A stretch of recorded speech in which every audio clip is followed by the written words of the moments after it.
Good morning. Thank you for joining me today.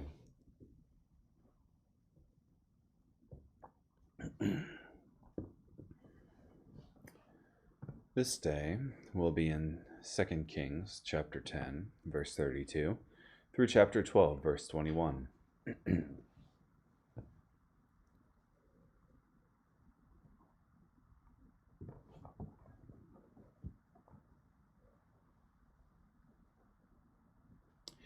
In those days, the Lord began to reduce the size of Israel's territory.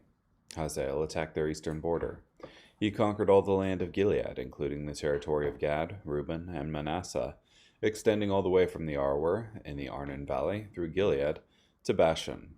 The rest of the events of Jehu's reign, including all his accomplishments and successes, are recorded in the scroll called the Annals of the Kings of Israel. Jehu passed away and was buried in Samaria. His son Jehoahaz replaced him as king. Jehu reigned over Israel for 28 years in Samaria. When Athaliah, the mother of Ahaziah, saw that her son was dead, she was determined to destroy the entire royal line. So Jehoshaphat, the daughter of King Joram and sister of Ahaziah, took Ahaziah's son Joash and sneaked him away from the rest of the royal descendants who were to be executed. She hid him and his nurse in the room where the bed covers were stored. So he was hidden from Athaliah and escaped execution. He hid out with his nurse in the Lord's temple for 6 years, while Athaliah was ruling over the land. In the 7th year, Jehoiada summoned the officers of the units of hundreds of the Carians and the royal bodyguard. He met with them in the Lord's temple. He made an agreement with them and made them swear an oath of allegiance in the Lord's temple. Then he showed them the king's son. He ordered them, "This is what you must do. 1/3 of the unit that is on duty during the Sabbath will guard the royal palace. Another third of you will be stationed at the foundation gate. Still another third of you will be stationed at the gate behind the royal guard. You will take turns guarding the palace. The 2 units who are off duty on the Sabbath will guard the Lord's temple and protect the king. You must surround the king. Each of you must hold his weapon in his hand. Whoever approaches your ranks must be killed. You must accompany the king wherever he goes." The officers of the units of hundreds did just as Jehoiada the priest ordered. Each of them took his men, those who were on duty during the Sabbath, as well as those who were off duty on the Sabbath, and reported to Jehoiada the priest. And the priest gave to the officers of the units of hundreds King David's spears and the shields that were kept in the Lord's temple. The royal bodyguard took their stations, each holding his weapon in his hand. They lined up from the south side of the temple to the north side and stood near the altar in the temple, surrounding the king. Jehoiada led out the king's son and placed on him the crown and the royal insignia. They proclaimed him king and poured olive oil on his head. They clapped their hands and cried out, "Long live the king!" When Athaliah heard the royal guard shout, she joined the crowd at the Lord's temple. Then she saw the king standing by the pillar, according to custom. The officers stood beside the king with their trumpets, and all the people of the land were celebrating and blowing trumpets. Athaliah tore her clothes and screamed, "Treason! Treason!" Jehoiada the priest ordered the officers of the units of hundreds, who were in charge of the army, "Bring her outside the temple to the guards. Put the sword to anyone who follows her." The priest gave this order because he had decided she should not be executed in the Lord's temple. They seized her and took her into the precincts of the royal palace through the horses' entrance. Then she was executed. Jehoiada then drew up a covenant between the Lord and the king and people, stipulating that they should be loyal to the Lord. All the people of the land went and demolished the temple of Baal. They smashed its altars and idols to bits. They killed Mattan, the priest of Baal, in front of the altar. Jehoiada the priest then placed guards at the Lord's temple. He took the officers of the units of hundreds, the Carians, the royal guard, and all the people of the land, and together they led the king down from the Lord's temple. They entered the royal palace through the gate of the royal bodyguard, and the king sat down on the royal throne. All the people of the land celebrated, for the city had rest, now that they had killed Athaliah with a sword in the royal palace. Jehoash was 7 years old when he began to reign. In Jehu's 7th year, Jehoash became king. He reigned for 40 years in Jerusalem. His mother was Zibiah, who was from Beersheba. Throughout his lifetime, Jehoash did what the Lord approved, but just as Jehoiada The priest taught him, but the high places were not eliminated. The people continued to offer sacrifices and burn incense on the high places.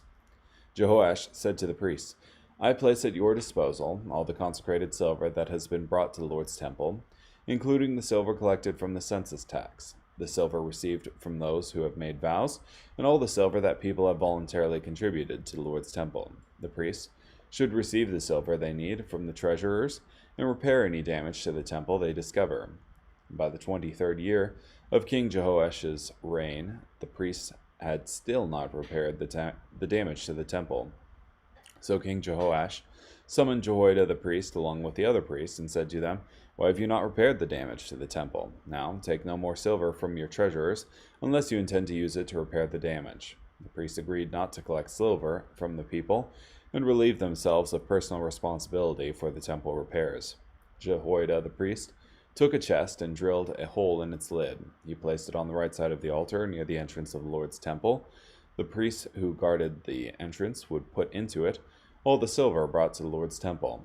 When they saw the chest was full of silver, the royal secretary and the high priest counted the silver that had been brought to the Lord's temple and bagged it up. They would then hand over the silver that had been weighed to the construction foremen assigned to the Lord's temple. They hired carpenters and builders to work on the Lord's temple, as well as masons and stonecutters.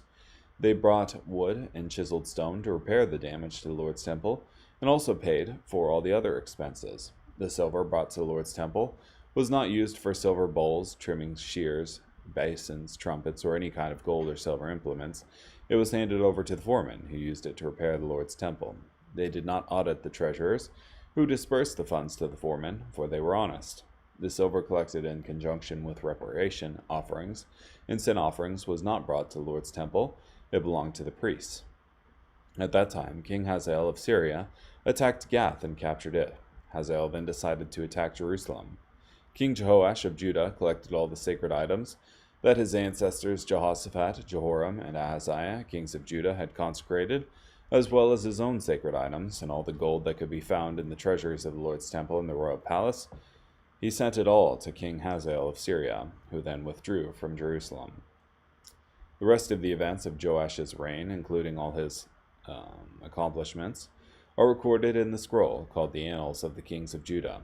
His servants conspired against him and murdered Joash at Beth Millo on the road that goes down to Selah. His servants, Jozabad, son of Shimeath, and Jehozabad, son of Shomer, murdered him. He was buried with his ancestors in the city of David. His son Amaziah replaced him as king.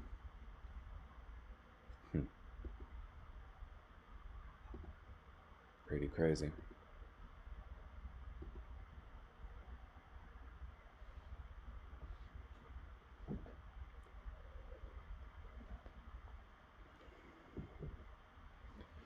So, at the very beginning, you had Hazael attacking the eastern border, and it seems like he conquered all the land of Gilead, including the territory of Gad, Reuben, and Manasseh, which I believe that's the territory across the Jordan that originally belonged to Israel, but it seems Hazael took it.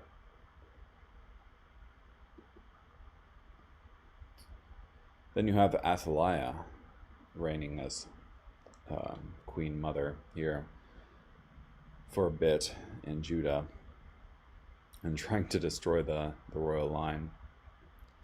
But Joash, the king's son, succeeds, and, well, is spirited away and eventually becomes king himself.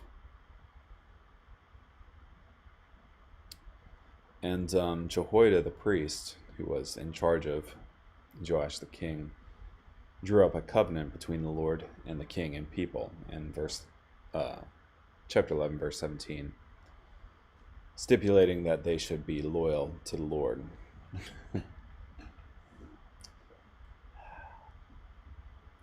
It feels like if only it were that easy. Just if you want people to obey the Lord, make it against the law not to, kind of thing. But you know,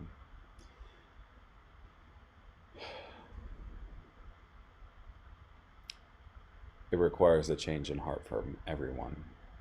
But yeah. And of course, like, you have Joash, or Jehoash, starting his reign at 7 years old, but he was more of a figurehead at that point, um, as he had royal advisors to tend to the court while he was still young, like Jehoiada, the priest, who managed for the care of the king while he was still young. So then you have this curious story of the temple not being repaired, despite the silver being collected. And I wonder why that is. I mean, perhaps the duty was just too big in order for the priests to do it themselves. So the king ended up managing that. Also, you have another temple of Baal being destroyed here. I wonder if the previous one was, well, it would have been in the same land, I think. So they built that one up pretty quick. Anyhow, carrying on in Acts chapter 18, verses 1 through 21. After this, Paul departed from Athens and went to Corinth. There he found a Jew named Aquila, a native of Pontus, who had recently come from Italy with his wife Priscilla. Because Claudius had ordered all the Jews to depart from Rome, Paul approached them, and because he worked at the same trade, he stayed with them and worked with them, for they were tent makers by trade. He addressed both Jews and Greeks in the synagogue every Sabbath, attempting to persuade them. Now, when Silas and Timothy arrived from Macedonia, Paul became wholly absorbed with proclaiming the word, testifying to the Jews that Jesus was the Christ. When they opposed him and reviled him, he protested by shaking out his clothes and said to them, "Your blood be on your own heads. I am guiltless. From now on, I will go to the Gentiles." Then Paul left the synagogue and went to the house of a person named Titius Justus, a Gentile who worshipped God, whose house was next door to the synagogue. Crispus, the president of the synagogue, believed in the Lord together with his entire household, and many of the Corinthians who heard about it believed and were baptized. The Lord said to Paul by a vision in the night, "Do not be afraid, but speak and do not be silent, because I am with you, and no one will assault you to harm you, because I have many people in this city." So he stayed there 1 year and 6 months, teaching the word of God among them. Now, while Gallio was proconsul of Achaia, the Jews attacked Paul together and brought him before the judgment seat, saying, "This man is persuading people to worship God in a way contrary to the law." But just as Paul was about to speak, Gallio said to the Jews, If it were a matter of some crime or serious piece of villainy, I would have been justified in accepting complaint of you Jews. But since it concerns points of disagreement about words and names and your own law, settle it yourselves. I will not be a judge of these things." Then he had them forced away from the judgment seat. So they all seized Sosthenes, the president of the synagogue, and began to beat him in front of the judgment seat. Yet none of these things were of any concern to Gallio. Paul, after staying many more days in Corinth, said farewell to the brothers and sailed away to Syria, accompanied by Priscilla and Aquila. He had his hair cut off at Cenchrea, because he had made a vow. When they reached Ephesus, Paul left Priscilla and Aquila behind there, but he himself went into the synagogue and addressed the Jews. When they asked him to stay longer, he would not consent, but said farewell to them, and added, "I will come back to you again if God wills." Then he set sail from Ephesus.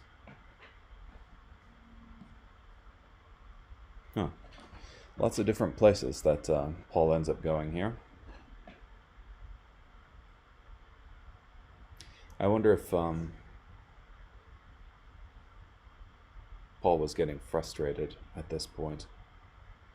Because in 18:6, when they opposed him and reviled him, that is, the Jews in the synagogue, He protested by shaking out his clothes and said to them, "Your blood be on your own heads. I am guiltless. From now on, I will go to the Gentiles."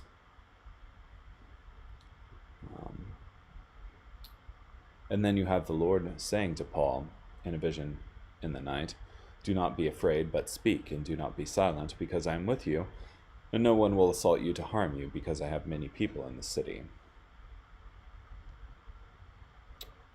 So,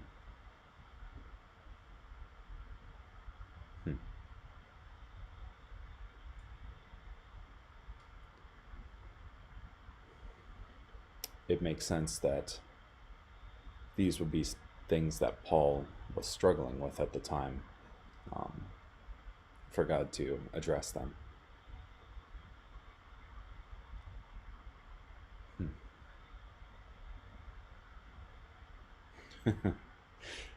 And he was almost going to have to deal with it again in Acts 18:12, where the Jews brought him before the judgment seat in Achaia, and saying, "This man is persuading people to worship God in a way contrary to the law." But Gallio, the proconsul, would have nothing of it. Okay, carrying on. Psalm 145, verses 1 through 21. I will extol you, my God, O King. I will praise your name continually. Every day I will praise you. I will praise your name continually. The Lord is great, and certainly worthy of praise. No one can fathom his greatness. One generation will praise your deeds to another, and tell about your mighty acts. I will focus on your honor and majestic splendor, and your amazing deeds. They will proclaim the power of your awesome acts. I will declare your great deeds. They will talk about the fame of your great kindness, and sing about your justice. The Lord is merciful and compassionate. He is patient and demonstrates great loyal love. The Lord is good to all, and has compassion on all he has made. All he has made will give thanks to the Lord. Your loyal followers will praise you. They will proclaim the splendor of your kingdom. They will tell about your power, so that mankind might acknowledge your mighty acts and the majestic splendor of your kingdom. Your kingdom is an eternal kingdom, and your dominion endures through all generations. The Lord supports all who fall, and lifts up all who are bent over. Everything looks to you in anticipation, and you provide them with food on a regular basis. You open your hand and fill every living thing with the food they desire. The Lord is just in all his actions, and exhibits love in all he does. The Lord is near all who cry out to him, all who cry out to him sincerely. He satisfies the desire of his loyal followers. He hears their cries for help and delivers them. The Lord protects those who love him, but he destroys all the wicked. My mouth will praise the Lord. Let all who live praise his holy name forever. And finally, Proverbs chapter 18, verse 1. One who has isolated himself seeks his own desires. He rejects all sound judgment. Interesting.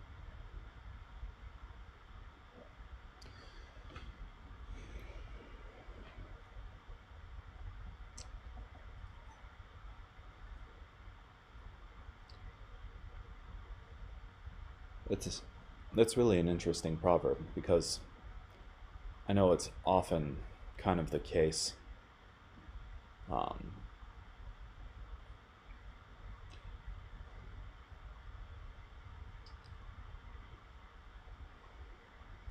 culturally to want to separate and isolate from one another, especially in this day of where technology makes that so easy, with being able to do everything from in front of a computer. And I just look to the cultural spirit of wanting to provide everything for yourself, which I think in itself is, don't get me wrong, an admirable goal to be self-sufficient. But isolation, however, is not. We are meant to be a community of believers, and if you isolate yourself, one who isolates himself seeks his own desires. And this proverb goes further. He rejects all sound judgment. So, interesting thing to think about. Well, thank you for joining me today. Hope you have a great day. Bye.